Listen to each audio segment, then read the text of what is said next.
जम्मू कश्मीर विश्व हिंदू परिषद के कार्यकारी अध्यक्ष राजेश गुप्ता ने श्री अमरनाथ श्राइन बोर्ड द्वारा इस साल 62 दिन लंबी अमरनाथ यात्रा आयोजित करने के हाल के फैसले पर बयानबाजी करने वाले तत्वों की निंदा की है।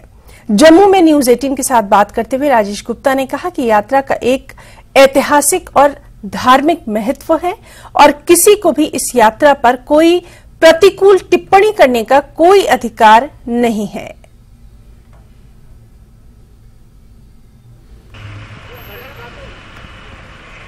श्री अमरनाथ श्राइन बोर्ड ने इस बार ये फैसला किया है कि इस बार की जो यात्रा है वो तकरीबन 62 दिन चलेगी, 62 डेज चलेगी। और अगर हम पिछले कई सालों की बात करें तो उससे ये ज़्यादा है और ज़्यादा देर चलेगी। इस पर कुछ आपत्ति भी दर्ज हुई है। खासकर कई लोग कह रहे हैं जो इस यात्रा के मुद्दे ये भी कह रहे हैं कि इतनी ज़्यादा देर तक यात्रा नहीं करनी चाहिए क्योंकि उससे बहुत सारे एनवायरमेंटल रिलेटेड इश्यूज़ जनरेट होते हैं। इस पर बात करने के लिए मेरे साथ हैं वीएचपी के वर्किंग प्रेसिडेंट जो जम्मू कश्मीर के हैं राजेश गुप्ता जी। इनसे हम पूछते हैं कि क्या इसमें सच्चाई है। राजेश जी, न्यूज़ 18 से बात करने के लिए शुक्रिया। सबसे पहले जानना चाहूँगा कि ये जो यात्रा है 62 साल है, कुछ लोग मगर इस पे अपना तर्क दे रहे हैं। वो कह रहे हैं कि पहले इतनी ज़्यादा यात्रा नहीं होती थी इतनी देर तक, और अगर ये यात्रा इतनी देर तक होती है तो उससे एनवायरमेंटल रिलेटेड इश्यूज होते हैं। गुलमर्ग का जो टूरिस्ट स्पॉट है जहाँ पे गंडोला ऊपर तक जाता है, उसकी जो टॉप की हाइट है वो होली केव की हाइट से ज़्यादा है और सारा साल वहाँ पर यात्री टूरिस्ट जाते हैं। और क्योंकि वो टूरिस्ट हैं, ये वहाँ पे सर्विसेज जो हैं 10 रुपए की सर्विस जो है 50 रुपए करके बेचते हैं। होटल रूम्स के रेट्स वहाँ पर इन्होंने एनॉर्मसली हाई किए हैं। उस वक्त जब ये हमारे टूरिस्ट को ठगते हैं उस वक्त इनको कोई एनवायरमेंटल डैमेज नहीं होती वहाँ पर जाने के लिए, वहाँ पर कोई लैंडस्लाइड नहीं आता, कोई कुछ नहीं आता। तब ये इस तरह के तथाकथित बुद्धिजीवी वो क्यों नहीं बोलते हैं उस वक्त। यात्रा हमेशा से सारा साल चलने वाली है। इसको थोड़ा सा आप इस तरह से देखिए कि जिस तरह माता वैष्णो देवी की यात्रा है, थोड़ा स्थान अमरनाथ जी से सुगम है, सारा साल यात्री जाते हैं, लेकिन नवरात्रों का एक विशेष महत्व है। उसी तरह से अमरनाथ जी ने भी, क्योंकि ये अबोर्ड ऑफ लॉर्ड शिवा है, भगवान शंकर अपने दरवाजे पर, अपने दर पर, अपने दरबार में, अपने अबोर्ड पे किसी को आने से मना नहीं करते हैं। वो वहाँ पे आप जब भी जाइए, जब भी जाएं, माथा टेकिए। अब क्योंकि वो दुर्गम स्थान है और जब मौसम दुर्गम होता है तो कम लोग जाते हैं या कम लोग जाना चाहते हैं। उसके बाद पिछला हमारा 20-25 साल का ऐसा भी दौर रहा जब टेररिज्म ने वहाँ पर अपने पांव पसार लिए। जब टेररिज्म ने पांव पसार लिए, सिक्योरिटी की सिचुएशन वहाँ पर बन गई, लॉ एंड ऑर्डर की सिचुएशन बन गई, इनसिक्योर सिचुएशंस हो गई और स्पेसिफिकली रिलीजन को टारगेट किया गया, हिंदुओं को टारगेट किया गया। और जब उनकी मंशा वहाँ पर हिंदुओं को टारगेट करके घाटी को हिंदू विहीन करने की थी, उस वक्त इन्होंने इन यात्राओं के स्वरूप को बदलने की कोशिश की और उसको कन्फाइन करने की कोशिश की कुछ दिनों के लिए, जो कि स्वीकार्य नहीं था।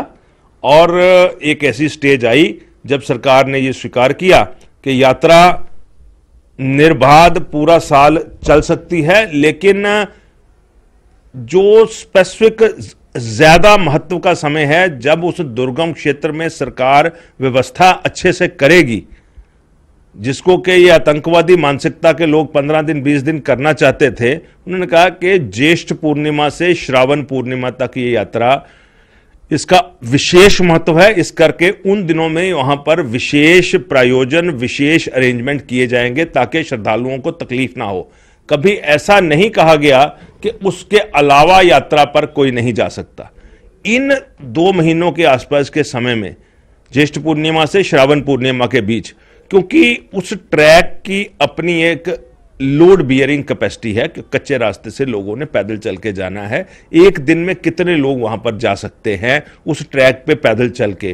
तो एक असेसमेंट लगाई गई उस वक्त सरकारों के द्वारा, सुप्रीम कोर्ट की कमेटियों के द्वारा, कि ये 15, 20, 22 हजार, 25 हजार लोग से एक दिन में ज्यादा नहीं जा सकते। तो इन 2 महीनों के लिए एक, जिसको कहते हैं कि रेगुलेशन के लिए, कि इतने लोग इस 20-22 हजार, 25 हजार लोग इस यात्रा पे जाएंगे ताकि व्यवस्था रहे, कोई भीड़ भाड़ की स्थिति ना आए, कोई स्टैम्पेड ना हो। कि हम जिस सनातन समाज के लोग हैं, हम तो अपने पिता की आंखों में आंखें डाल करके नहीं देखते, वो तो परम पिता परमात्मा है।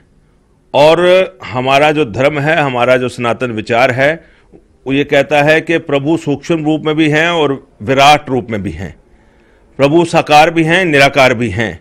और अबोर्ड ऑफ लॉर्ड शिवा, जो कि भगवान का वहाँ पे जिस पे निवास है, हम वहाँ पर भगवान की मेजरमेंट करने नहीं जाते, हम वहाँ पर उसको माथा टेकने जाते हैं और प्रभु खुद ही हमें आशीर्वाद देते हैं वहाँ पर। इस करके किसी भी ऐसे आदमी को जो कि जिसकी आस्था ही नहीं है वहां पर, उसको हमारे धर्म के प्रति, भगवान शंकर के स्वरूप के प्रति किसी किस्म की कोई टिप्पणी करने का अधिकार नहीं है। हम किसी धर्म विशेष को, किसी दूसरे धर्म के संस्कारों को, उनकी परंपराओं को, उनके तौर तरीकों को कभी भी उस ढंग से एनालाइज नहीं करते हैं जिससे कि उनकी मर्यादा को ठेस पहुंचे। लेकिन हम ये भी अलाउ नहीं कर सकते कि इस तरह से भगवान शंकर के प्रति निरादरपूर्ण व्यवहार विचार किया जाए। दूसरी बात एक और जो उठाई गई, जो पहले ड्यूरेशन की बात है, तो और उसमें यह भी इन्होंने कहा कि नहीं, वो तो जी खोज ही मुसलमानों ने की है। तो उनको मैं ये बता दूं कि इस्लाम के अस्तित्व में आने से पहले से ये यात्रा चल रही थी। राज तरंगिनी में इस यात्रा का जिक्र है और बृंगेश संहिता में इस यात्रा का जिक्र है, पुराणों में भी इस यात्रा का जिक्र है, ऋषि कश्यप ने भी इस यात्रा का जिक्र किया है। न्यूज़ 18 से बात करने के लिए शुक्रिया। वीएचपी के वर्किंग प्रेसिडेंट राजेश गुप्ता उन लोगों को आड़े हाथों ले रहे हैं कि जो ये कह रहे हैं कि दो महीने से ज़्यादा का जो यात्रा चलाने का फैसला अमरनाथ श्राइन बोर्ड ने किया है वो गलत है। जो लोग इस पर सवालिया निशान उठाते हैं, उन लोगों को इनका जवाब ये है कि अमरनाथ यात्रा इसके साथ हज़ारों लाखों लोगों की श्रद्धा जुड़ी हुई है। और ये पहले भी यात्रा बहुत देर तक चलती थी, लेकिन कुछ देर के बाद जब मिलिटेंसी इरप्ट हुई उसके बाद उसको कम ड्यूरेशन में किया गया। लेकिन अब जो ये दोबारा 62 दिन चलेगी, इससे लोगों को फ़ायदा होगा। डिवोटीज ज़्यादा से ज़्यादा लोग वहाँ पे आ पाएंगे और इससे बिजनेस और जो ट्रेड है उसको भी फ़ायदा मिलेगा। कैमरामैन नारायण के साथ मैं समीर भट्ट, न्यूज़ 18 जम्मू।